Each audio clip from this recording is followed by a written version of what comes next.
bellissimo, bellissimo.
Perché?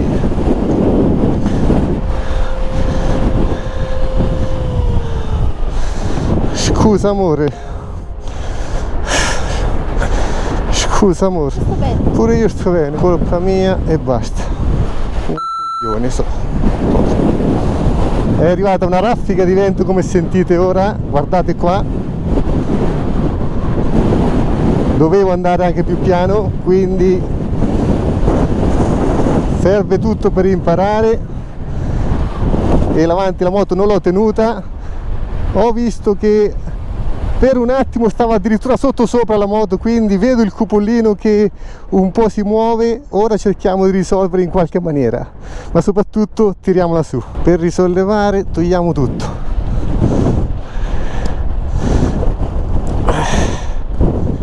Allora,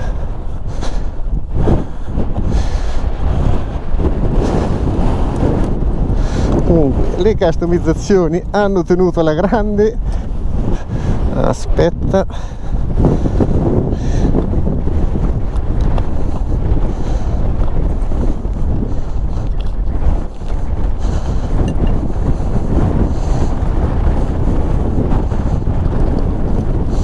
ok,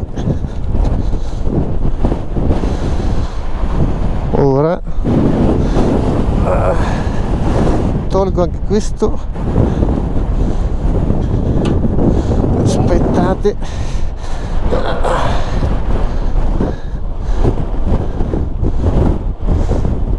dove? Ecco fatto. Sì, lo so, quello dopo lo sistemeremo. Aspetta.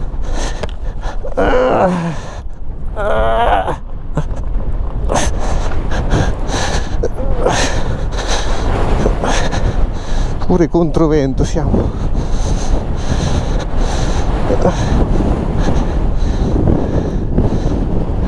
Allora, controlliamo i danni. La cosa peggiore, il cupolino.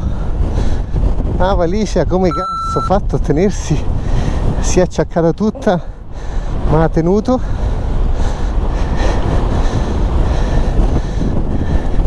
Di qua si è un po' allargata, ma sembra che tiene.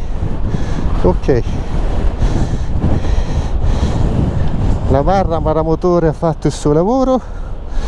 Qua ci siamo.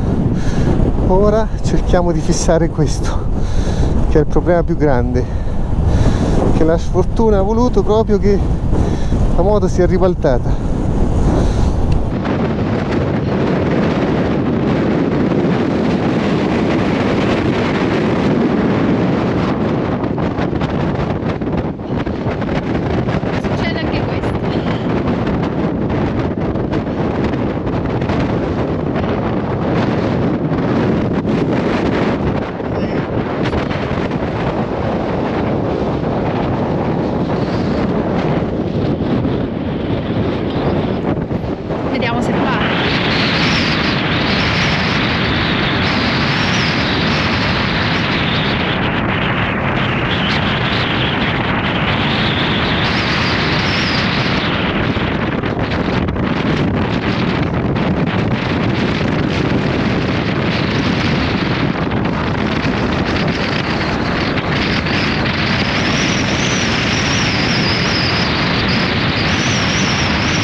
qualche maniera sistemata. Il problema sono le valigie e soprattutto il cupolino, perché la moto si era ribaltata. A vederla, ragazzi, è stato senza parole, perché la colpa è totalmente la mia, in quanto è arrivata una raffica di vento improvvisa, mi ha fatto uscire fuori da dove passano le auto, e quando prendi il braccino, se andavo più piano forse sarebbe stato meglio, però quando arriva il vento così forte come adesso, si è sollevato un vento pauroso. Comunque pensiamo positivo, stiamo abbastanza bene, l'importante è quello. Io ho un piccolo dolore qua sul fianco, ma Sara sta benissimo, quindi è la cosa migliore. Comunque niente di che, le ferite più grandi le ha la moto, ripeto, col fatto che si è ribaltata, il cupolino si è spezzato. Ora vi faccio vedere un po' come l'abbiamo sistemato con gli attrezzi che vi avevo portato da casa. Le valigie si sono un po' acciaccate, ma quelle penso che in qualche maniera poi le sistemo quando arriviamo in hotel. Vi faccio la tenerona. Sistemazione veloce con nastro americano. Qua gli specchietti sono rotti, la valigia questa si è acciaccata tanto, ma ripeto, dovrei sistemarla. Infatti si è proprio staccata da qua, ma ancora tiene. Ci abbiamo messo questa fascia qua. Le customizzazioni sembrano tenere alla grande. L'altra valigia si era sganciata perché si è piegato un po' il supporto sotto. Ci abbiamo messo una cinta qua e una cinta che passa sotto. Da qua dovrebbero tenere. Per il resto, che dire, ripartiamo, anche perché abbiamo altri 100 km, andremo più piano ovviamente, ma confidiamo sul fatto che il vento diminuisca, anche se la vedo dura oggi. Però fa parte del viaggio in moto e fa male, fa molto male, però l'importante è che stiamo bene. Fra ha anche un piccolo forellino, il più grande è sul cuore e lo so, mi metto qui sotto per ripararmi dal vento, per dire che purtroppo il microfono mio non funziona, per cui faremo questo tratto senza i commenti o comunque tirando su la mentoniera, anche se il vento non mi permetterà di essere sentita. Quindi facciamo questo tratto, mettiamocela tutta. Succede, non è colpa di nessuno, quando si viaggia e quando si fanno le cose succede. È andata bene, speriamo, e si riparte. Proviamo a cambiare GoPro e prendere questa con l'antivento, un po' meglio dovrebbe essere. Proviamo. Vento pazzesco, proviamo a ripartire.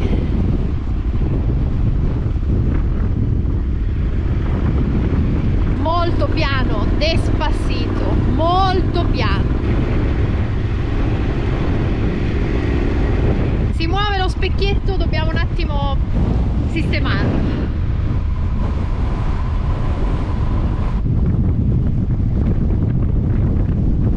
Vamos. Il vento è il nemico maggiore. Insieme a una velocità leggermente più sostenuta ci ha fregato. Ci ha fregato. Riparazione di fortuna con lo scotch americano, speriamo che tenga, altrimenti devo togliere il cupolino. Abbiamo abbassato un po' la velocità media, ora è coperta dal nastro americano, però vado in seconda marcia, 2500 giri, quindi andremo a 30 km/h, 35. Il ripio è proprio messo male, il vento in questo momento sembra diminuito, quindi si viaggia molto meglio, però non prendiamoci troppa confidenza, perché a volte le raffiche arrivano quando meno te lo aspetti, ti prende l'anteriore e se esci da questo battuto vai a 10 cm più a destra, complice anche magari un po' la velocità più elevata, quindi come si dice facciamo mia colpa, però l'importante è che si possa proseguire. Speriamo che le modifiche fatte per tenere le valigie vadano bene. Siamo di qua. Poi in hotel con calma le smonto, qualche martellata e penso di sistemarle, perlomeno già sto pensando come poter fare. Il problema più grande è che ribaltandosi la moto sotto sopra ha rotto il supporto del cupolino e non è il massimo della vista, e soprattutto bisogna prendere il supporto nuovo, che da queste parti capite benissimo che penso sia impossibile. L'importante è che il braccio e il fianco di Fra non peggiori. Incrociamo le dita.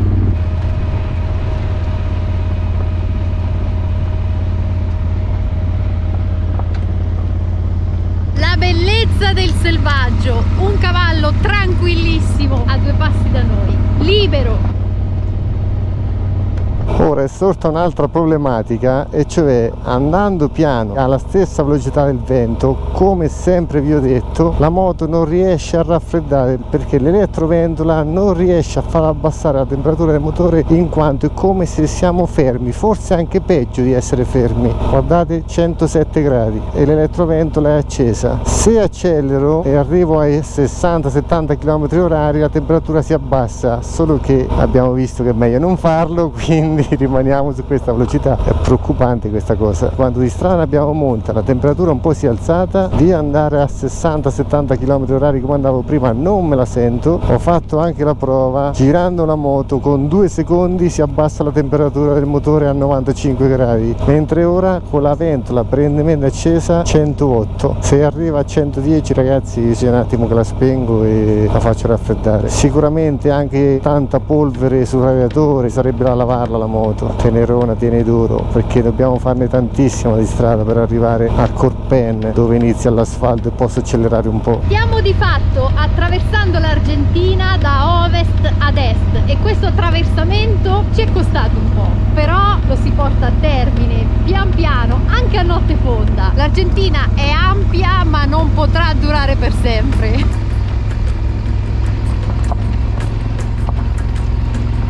109 gradi, 110 gradi, 111, impressionante, impressionante, 112, a 113, guardate, mi fermo, 113,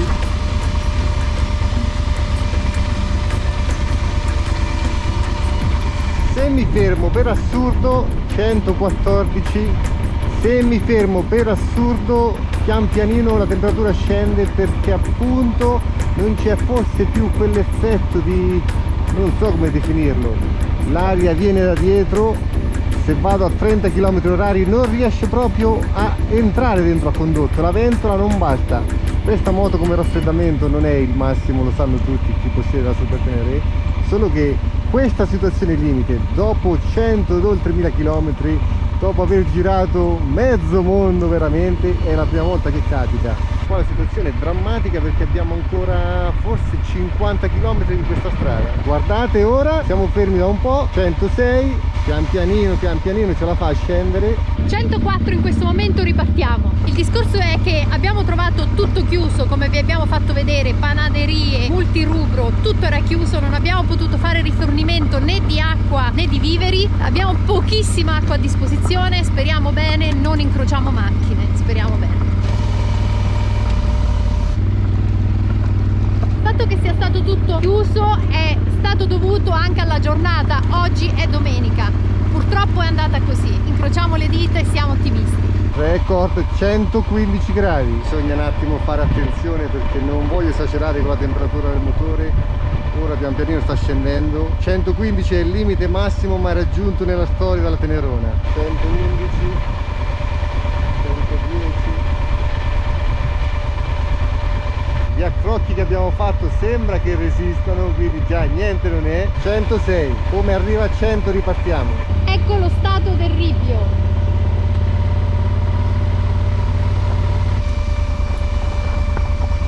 Ci fermiamo di nuovo per un attimo, forse la spegniamo anche. Comunque con la customizzazione vibra meno dell'originale, da brevettare. Piccola panoramica per condividere la situazione attuale. Di qua nada, di qua nada, di qua idem. Facciamo tutto il giro. Abbiamo fatto circa 80 km da quando siamo partiti, quindi ne dovrebbero essere rimasti circa 40. Dove vorresti stare adesso? Dillo a tutte le persone che ti guardano dall'Italia. No, a parte il mio sogno di condurre una vita un po' come Versailles. Mamma mia, che noiosissima no, vita. Assolutamente, era una battuta perché l'ho detto altre volte. No, vorrei che avessimo delle condizioni migliori, che avessimo trovato qualcosa per emergenza, da bere, da mangiare. Vorrei non fosse capitato quello che è capitato, però ho voluto l'avventura, ho voluto un uomo avventuroso o avventuriero, e questo è, l'avventura è questa, e mi tocca.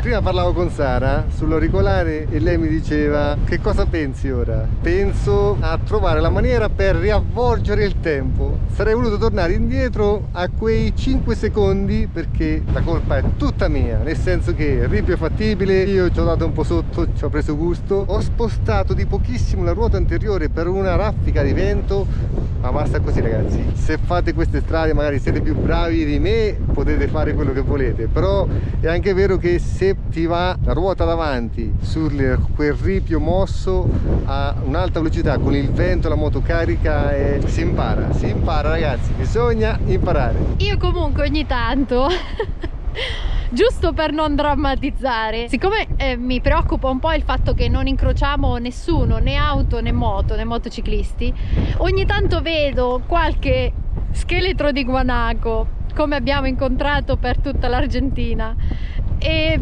mi viene da pensare. Cosa mangiamo ora? Niente, ora proviamo a ripartire. Appena ripartiti, la ventola è già ripartita.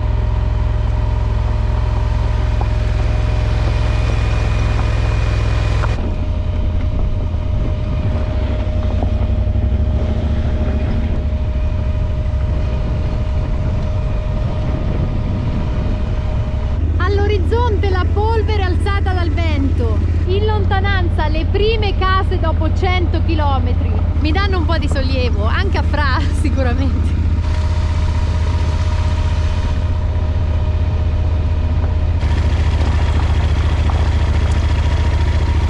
Altre case e capannoni in lontananza, abbiamo qualche speranza, anche qualche guanaco che elegantemente ci guarda e se ne va, trotterellando tra l'altro, con i due piccoli che lo raggiungono. Pazzesco ragazzi, pazzesco, passi enormi. L'elettroventola è 2 ore che gira continuamente.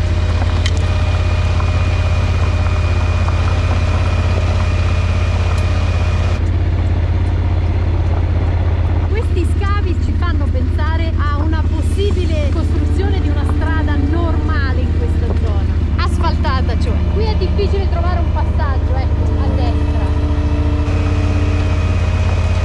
In lontananza case, stiamo tornando al mondo, lo sento.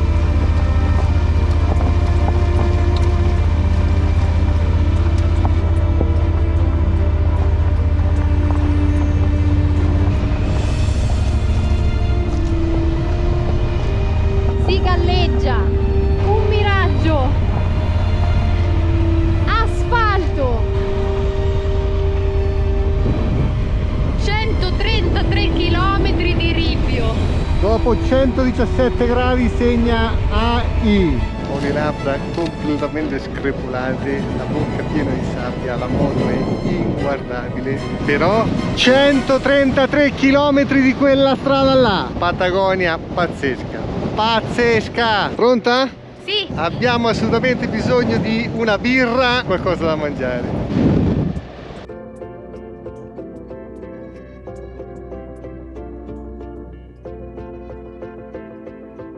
Segni di civiltà dopo tanto infinito deserto. Deserto nel senso che non c'era presenza di anima viva e neanche di vegetazione. È stata dura ragazzi. Il vento ha alzato tantissima sabbia che è ora sull'asfalto.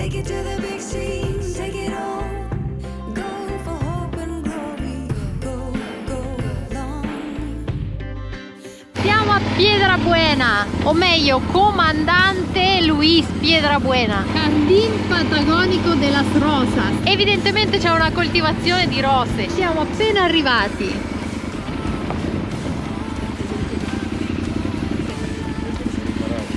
Ce l'abbiamo fatta. Come si dice dalle nostre parti, so tutto rutto. inizio ad avere dolori sulla caviglia sinistra, sul fianco destro, sul braccio destro. Ora di sistemare la moto proprio non c'è voglia. Ci dovrebbe essere anche il ristorante qua, camera super tranquilla, prezzo 20 euro, 25, una cosa del genere, l'avevamo sentiti ieri. Poi domani ci fermeremo, abbiamo un garage, con calma sistemiamo la Tenerona. Ora deve resistere così, deve resistere così, come dobbiamo resistere noi. Sosteneteci ragazzi.